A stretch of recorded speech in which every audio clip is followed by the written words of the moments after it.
Assalamualaikum warahmatullahi wabarakatuh. Gimana nih kabar kalian semua? Mudah-mudahan semua dalam keadaan sehat ya, dan tetap semangat dalam mengikuti pembelajaran jarak jauh dari rumah. Oke, kembali lagi kan matematika hari ini.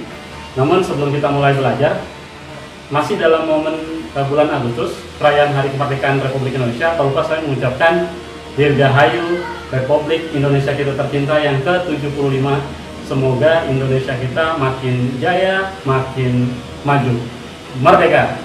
Nah, perayaan 17 Agustusan biasanya tak lepas dari berbagai macam lomba. Ada berbagai macam lomba unik yang ada di berbagai daerah di Indonesia. Mau tahu seperti apa keunikan lomba-lomba di berbagai daerah Indonesia? Yuk kita saksikan dulu video berikut ini.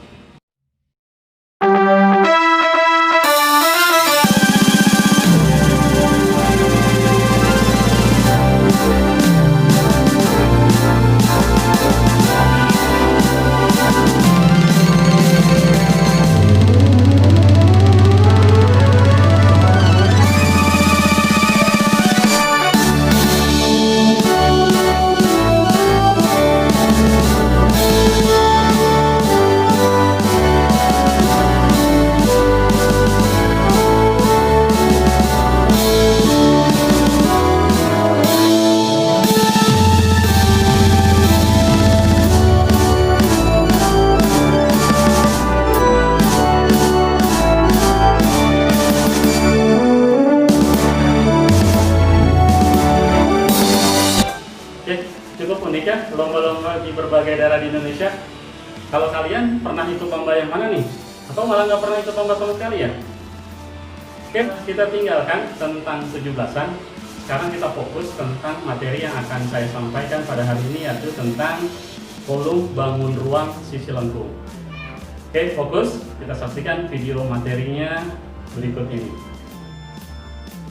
Bismillahirrahmanirrahim. Materi kita pada hari ini adalah bangun ruang sisi lengkung, yaitu yang pertama adalah tabung, yang kedua adalah kerucut, dan yang ketiga adalah bangun bola. Nah, semuanya adalah bangun ruang sisi lengkung. Yang pertama yang akan kita bahas adalah tabung. Tabung bentuknya seperti ini ya. Volume tabung sama dengan luas alas dikali tinggi, karena tabung termasuk prisma. Prisma itu volumenya adalah luas alas kali tinggi. Nah, perhatikan tabung itu alasnya berbentuk lingkaran. Luas lingkaran berarti pi kali r kali r. Masih ingat ya, pi r kuadrat kali t. Pi-nya itu 22/7 kalau jari-jari kelipatan 7 dan atau 3,14 jika jari-jarinya bukan kelipatan 7. Masih ingat kan?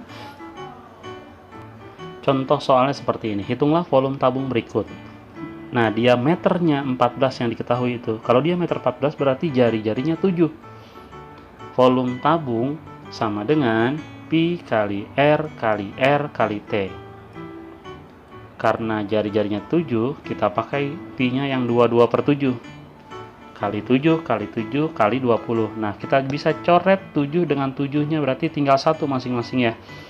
Jadi tinggal 22 dikali 7 dikali 20. Hasilnya 3080 cm kubik.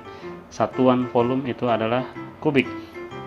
Yang kedua, hitunglah volume tabung berikut. Nah, jika jari-jarinya bukan kelipatan 7, di sini saya contohkan adalah jari-jarinya 9. Volume tabung sama dengan pi kali r kali t. Karena jari-jarinya 9 bukan kelipatan 7, kita pakai yang 3,14. 9 kali 9 kita kalikan 81 kali 22. Nah, 81 kali 22 itu hasilnya 1782. Kita kalikan dengan 3,14 sama dengan 5595,48 cm3. Contoh selanjutnya, bagaimana jika yang diketahui adalah volumenya dan tingginya. Yang dicari atau yang belum ada adalah jari-jarinya. Gimana cara menghitung jari-jari? Kalau tadi volume semua ya. Contohnya adalah kita mencari volume. Kalau sekarang yang dicari adalah jari-jarinya, atau nanti bisa juga yang dicari adalah tingginya. Nah, ini contoh yang dicari adalah jari-jari tabungnya belum ada, tapi volumenya sudah, tingginya sudah. Langkah pertama adalah kita tulis dulu rumus volumenya sama dengan Kan tadi luas alas kali tinggi. Alasnya bentuknya lingkaran, berarti pi r kuadrat dikali T. Pi r kuadrat kali T volumenya. Nah, gimana kalau dicarinya adalah jari-jarinya? Kita bikin segitiga seperti ini. Di atasnya kita taruh V atau volume, di bawahnya pi r kuadrat T. Di bawahnya pi r kuadrat T. Karena yang ditanyakan jari-jari, kita tutup R kuadratnya. R kuadrat berarti V dibagi pi kali T. Ya. R kuadrat sama dengan V per pi kali T. R kuadrat sama dengan V per pi kali T. Nah, kalau ditanyakan R-nya saja, berarti kebalikan kuadrat adalah akar. V per pi kali T. Nah, tadi volumenya sudah ada. Volumenya 4620. Pi-nya 22 per 7. Tingginya 30 cm. Sama dengan, nah 22 nanti kita operasikan dulu yang 22 kali 30. 22 kali 30 itu hasilnya 660 per 7. Berarti nanti hasilnya 4620 dibagi pecahan nih. Pecahannya adalah 660 per 7. Nah, masih ingat kan bagaimana cara mengerjakan pembagian pecahan?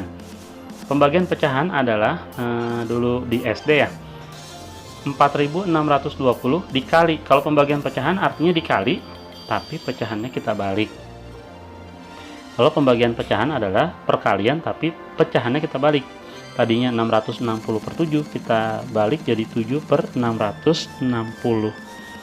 Nah, kalau sudah seperti ini, nah, tinggal kita bagi 4620 bagi 660. Nah, 660 bagi 660 kan 1. 4620 dibagi 660, hasilnya adalah 7. Jadi nanti R sama dengan akar 7 kali 7. Akar 7 kali 7 itu kan akar 49. Akar 49 ya sama aja 7. Berarti hasilnya adalah 7. Akar 7 kali 7 itu sama dengan 7.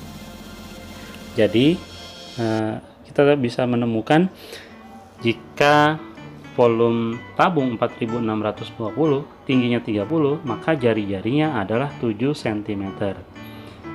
Oke, yang harus diingat adalah jika ditemukan soal seperti ini, yang dicari jari-jarinya ataukah tabungnya, kalian buat segitiga seperti gambar di samping itu. Kalau ditanyakan R kuadratnya, tinggal kalian tutup R kuadratnya, berarti V per pi kali T. Ditanyakan R kuadrat ya. Berarti kalau ditanyakan R-nya saja, berarti tinggal kita akarkan, karena kebalikan kuadrat adalah akar. Oke, seperti itu. Selanjutnya yang kedua yang akan dibahas adalah bangun ruang kerucut. Nah, volume kerucut, karena kerucut itu bentuknya mengerucut ya, mengecil, itu ada sepertiganya atau dibagi 3. Sepertiga kali luas alas kali tinggi. Sepertiga kali alasnya sama berbentuk lingkaran, pi kali R dikali tinggi. Ingat ya, kalau kerucut ada sepertiganya, karena dia bentuk bangunnya adalah mengecil. Seperti biasa, pi-nya 22 per 7 atau 3,14. Nah, contoh soalnya nih, hitunglah volume kerucut berikut. Jari-jarinya 7, tingginya 12. Nah, volume kerucut tadi sepertiga kali luas alas dikali tinggi sama dengan sepertiga dikali pi kali R. Luas alasnya lingkaran ya, pi kali R kali T sama dengan sepertiga kali, karena jari-jarinya 7 kita pakai yang 22 per 7 kali 7 dikali tingginya 12. Nah, 7 dengan 7 bisa kita coret karena habis ya dibagi. Oke, yang 3 sama 12 nih bisa kita bagi. 12 bagi 3 kan sama dengan 4. Jadi nanti tinggal 22 dikali 7 kali 4. Hasilnya sama dengan 616 cm kubik. Nah, yang contoh yang kedua, jika jari-jarinya bukan kelipatan 7, ini diameternya diketahui 20, berarti jari-jarinya sama dengan 10. Ingat ya, kalau diketahui diameter, kalian harus bagi 2 dulu untuk mengetahui jari-jarinya. Volumenya seperti biasa, sepertiga kali pi kali R kali R kali T sama dengan sepertiga dikali Pi nya berarti 3,14 kali 10 kali 10 dikali tingginya 18 cm. Sepertiga bisa kita sama 18 bisa kita coret ya, sama dengan 6. 18 nya 10 kali 10 itu 100. 3,14 dikali 100 dikali 6. Nah 3,14 kita kali dengan 100 itu hasilnya 314. Berarti 314 dikali 6. Paham ya? Sama dengan hasilnya 1884 cm kubik. Jadi gitu untuk volume kerucut. Nah yang ketiga nih, bangun ruang bola. Bangun ruang bola volumenya sama dengan 4/3 kali Pi kali R kali R kali R. Tidak ada tinggi ya untuk bola, jadi unsurnya adalah Pi dan R aja, berarti 4/3 kali Pi R, R nya ada 3 berarti Pi R pangkat 3. Pi nya bisa 22/7 seperti biasa atau yang 3,14. Contoh nih, hitunglah volume bola berikut jika diketahui jari-jarinya 10. Ingat, volume bola sama dengan 4/3 kali Pi R nya pangkat 3 atau R nya ada 3 kali 4/3 dikali 3,14 karena jari-jarinya 10 bukan 7, kali 10 nya ada 3. Nah 10 kali 10 kali 10 itu sama dengan 1000, berarti 4/3 kali 3,14 dikali 1000. 3,14 kali 1000 itu 3140 sama dengan 4/3 dikali 3140. Nah 4 kali 3140 sama dengan 12.560. Jadi nanti hasilnya adalah 12.560 dibagi 3 itu sama dengan 4.186,67 cm kubik. Nah gimana penjelasan tentang materi barusan? Mudah-mudahan kalian paham ya. Hari ini cukup sekian materi yang saya sampaikan. Kita ketemu lagi di materi matematika selanjutnya. Oke, ingat tetap kompak, selalu semangat, karena kita semua adalah 17. Assalamualaikum warahmatullahi wabarakatuh.